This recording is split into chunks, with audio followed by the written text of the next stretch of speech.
A razão, no sentido de inteligência prática, ensina-nos a ver aquilo que é. E isto é muito importante. Não se pode edificar uma perfeição autêntica quando falta o bom senso. Santa Teresa, cuja autoridade está fora de discussão, não queria elementos broncos em seus mosteiros, porque então nada a esperar.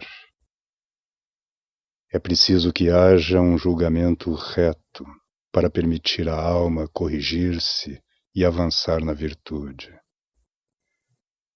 De seu lado, São João da Cruz escreve em suas máximas: Tomai conselho de vossa razão. Fazer como o pede a razão é tomar um alimento substancial. Todos os autores do Carmelo, sob uma ou outra forma, dão prova desse mesmo bom senso que prende o espírito à realidade, como a cepa vigorosa à terra nutriz, e lhe permite alimentar-se dela. Não temos aqui o esboço de uma filosofia,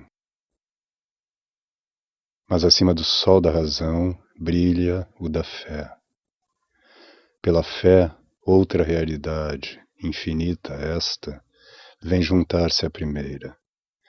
A realidade mesma daquele que é. É o mar de vidro transparente como cristal que se estende a perder de vista diante do trono de Deus.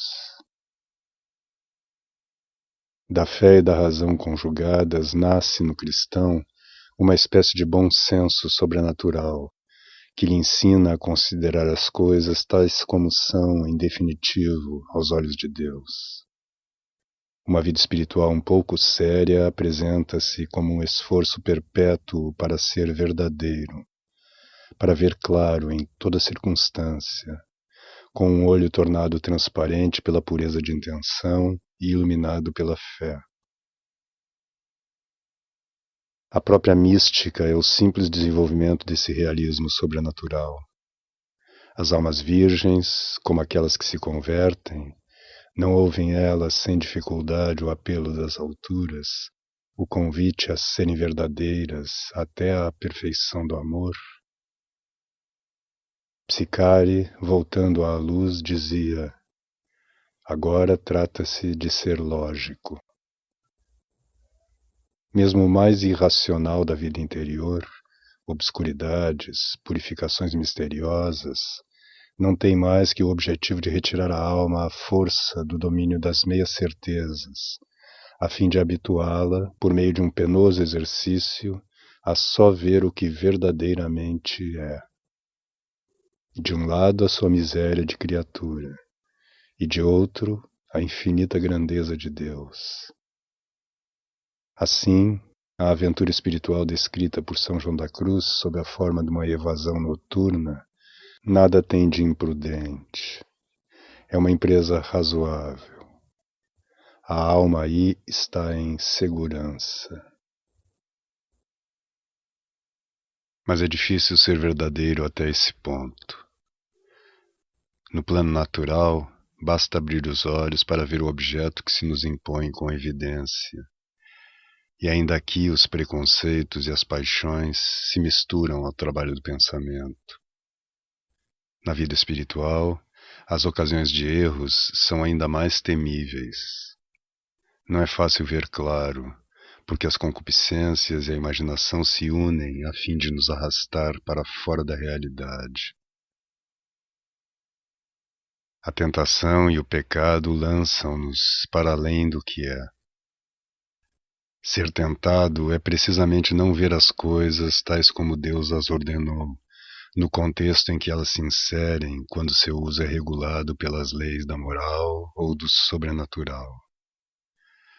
Seduzidos, vemo-las sob outro ângulo, sob aquele ângulo em que Satã, o pai da mentira e da ilusão, nos-las procura mostrar. E então elas se tornam fontes de erros, elas se tornam más ou falsas. Após um momento de curiosidade, de embriaguez, os olhos daqueles que esperavam tornar-se como deuses se abrem à luz crua da realidade. Então, como a mulher, eles reconhecem e lastimam o seu erro. A serpente me enganou. Ela continua a fazê-lo, servindo-se, desde a falta original, dessas temíveis potências de ilusão que trazemos em nós. O pecado, eis a ilusão que eu queria ver-vos temer acima de tudo, declara Santa Teresa. No deserto em que caminhamos, surge repentinamente ante os nossos olhos uma miragem, um oásis de sonho onde pensamos encontrar repouso e felicidade. Mas ai de quem se deixa seduzir por essa visão tentadora, ele se desvia de seu caminho. Em breve tudo se apaga, e ao viajor extraviado a vastidão parece mais sombria e melancólica. Após o período de exaltação, o pecador sofre dolorosamente essa recaída brutal na realidade a que ele fechou os olhos por um momento e que agora se vinga dele. Em compensação, admiremos a atitude do Cristo durante a sua tríplice tentação. Ele se defende dos sortilégios do maligno por um recurso constante à verdade. Apelando com fria objetividade para textos da Escritura, ele esmaga o seu adversário sobre essa rocha. Nada mais, segundo a verdade, que semelhante atitude. O simples trabalho da imaginação, mesmo que ele não nos arraste ao erro do pecado, pode fazer-nos viver à margem da realidade se não tivermos cuidado com ela. Por seu simples exercício, a imaginação tende a afastar-se da via reta que nos conduz à santidade. Ela está na base dessa necessidade de se divertir de que se queixava Pascal. Em lugar de fixar as grandes verdades eternas, é tão tentador, segundo a imagem de São João da Cruz, ir colher flores aqui e acolá, ou conduzir a pastar fora todo um rebanho de desejos. E desse modo a maior parte dos homens acabam por criar para si mesmos um pequeno domínio de quimeras, onde eles se consolam da triste realidade. O mesmo defeito se encontra também em certos espirituais que têm uma necessidade incessante de se evadir de sua própria existência para poderem sonhar com outra coisa.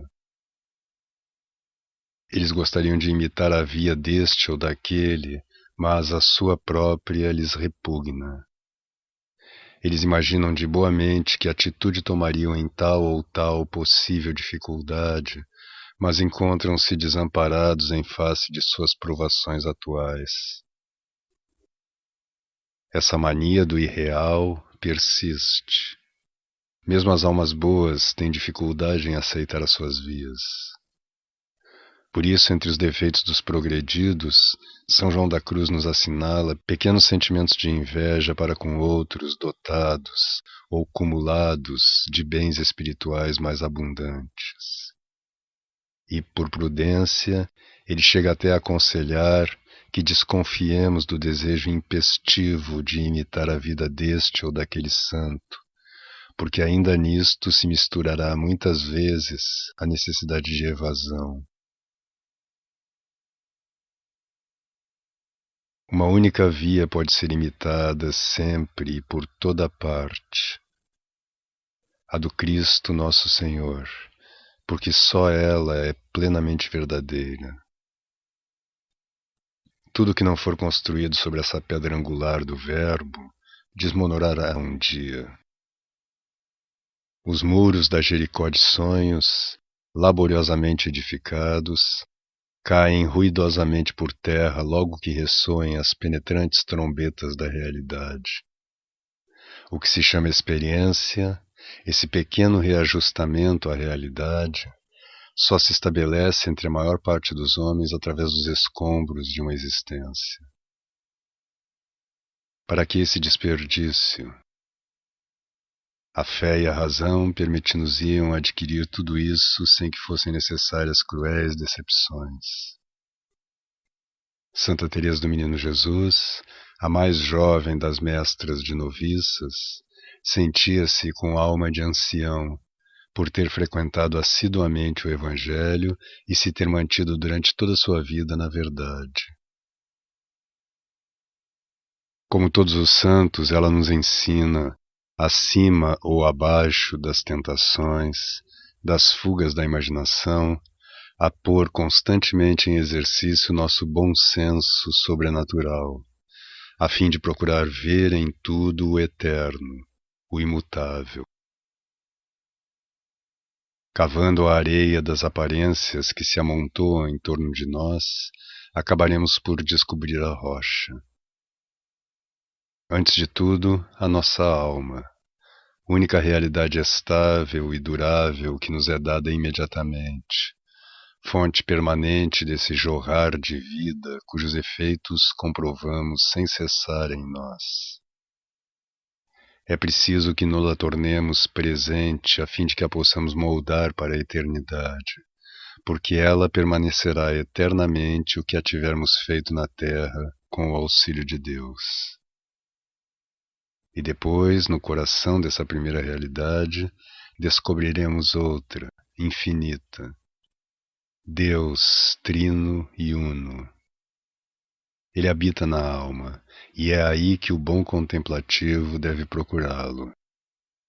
Realidade dentre todas a mais sólida, não é ele o rochedo sobre o qual tudo se funda e se apoia, o alfa e o ômega? Nossa fé nos afirma que somos perseguidos desde toda a eternidade pelo amor desse ser todo-poderoso. Ele nos quer para si e possui todos os meios de satisfazer sua liberalidade. Mas, por uma delicada e divina cortesia, ele nos deixa livres de aceitar ou de recusar. Ele só nos pede uma coisa: abrir-nos, custe o que custar, à sua realidade, que nos libertará. Aliás, ele mesmo se encarrega disso. É ele quem traçou o plano de nossa santificação, levando em conta uma multidão de dados misteriosos. É ele quem reconstruiu o universo inteiro em torno de nossa alma e dispôs os seres e os acontecimentos em diversas profundezas, como outros tantos instrumentos dóceis de que ele se servirá para levar a bom termo a sua empresa. Como não haveríamos de olhar incessantemente para esse Pai, para esse amigo tão forte e tão terno? Deus e nossa alma. Ser verdadeiro é estabelecer-se o mais habitualmente possível nessa perspectiva desses dois abismos insondáveis. Vivei como se Deus e vossa alma estivessem sós no mundo, declara São João da Cruz, fazendo eco à célebre fórmula de Santa Teresa: estar a sós com o só. O irmão Lourenço da Ressurreição declara por sua vez: depois de me ter dado inteiramente a Deus, vi que já não tinha outra coisa a fazer do resto de meus dias, senão viver como se só existisse Deus e eu no mundo. Isso não é egoísmo, mas bom senso clarividente, desejo de andar na verdade. Desde que o contemplativo se tenha posto em face desses dois abismos, Deus e a alma, resta ver como eles se comunicam, porque eles se defrontam e se invocam mutuamente.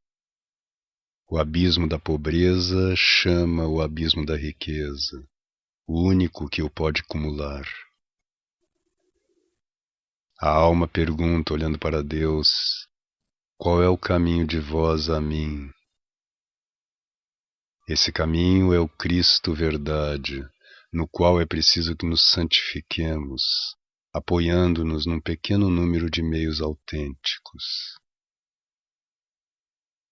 Dirigindo-nos à alma dada à prática dos sacramentos, no quadro da liturgia, queremos simplesmente falar-lhe nessas páginas da vida de oração, desse coração a coração com Deus, que depende dela torná-lo contínuo pela fidelidade cotidiana às nonadas da existência.